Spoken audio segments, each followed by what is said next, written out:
imagine this shoe over there, just stand there. Imagine that is my start light. When I'm here, there is no lights which comes on. Alright? And then I start moving my bike, the first yellow light comes on. That means I'm in the zone. And then you slowly move. If his feet is that, then when I come here is when the yellow light comes, which means I'm exactly lined up on the start line. If I cross this, the yellow light will turn off again. You have to come back. Which means you need to come back and line up. Are we good? Alright, next couple of things is the bike revs up to close to around 8, but don't look at the speedometer when you're riding. Alright? And the other option, the other thing which you need to be aware of is also when you tuck in, if you sit close to the tank and you sit forward like this, I'm blocking a lot of air.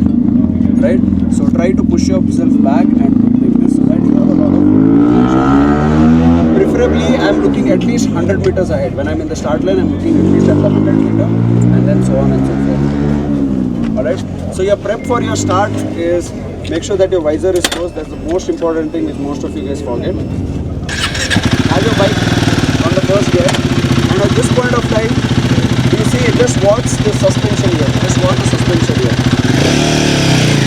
You see a small dip. This is what you need to get your bike. So this is basically called as a bike point. Alright? Now I won't be getting a bike point if my clutch is fully engaged. You see where I get my clutch. That is when is my bike point, which means the bike will start moving.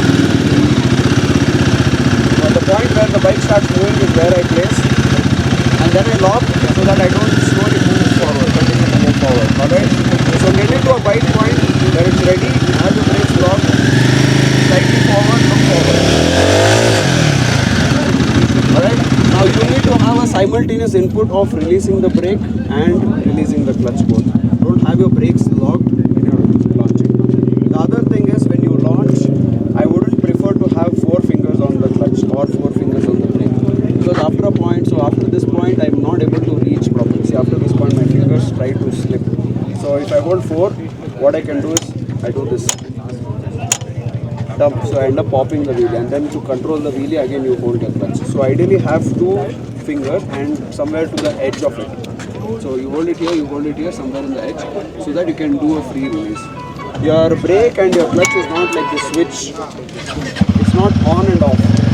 It's an organic development. So even your throttle is not 0-100. You have a lot to play around. So come to a point where you're comfortable enough, not to a point where you're hitting rev limit. Because the moment you dump the clutch, the bike calms off. Alright? Quickly I'll tell you, you make sure that you have the bike on the first gear. Alright? Slightly load in the front. Make sure that the brakes are locked. Come to the bike point, throttle, forward, and the more you keep the bike rev, the higher the temperature it goes, the performance slowly starts deteriorating. Alright? Now you can also sit and do a casual launch like this.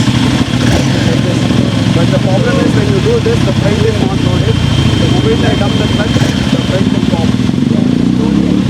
Alright? That is why to avoid the front to come up is when I load. And as I start going, don't hang your feet backwards. As you start running forward, probably let's say you come to your second gear, don't have your feet the same way. The quicker you can bring it back and keep, the better it is. And if you are wearing boots, subconsciously you start placing your feet on the brakes. So avoid that, so it's better you have it. So you start first gear, as soon as you shift second, just tuck in, full tuck in, feel the bike as and when you feel like shifting, shift.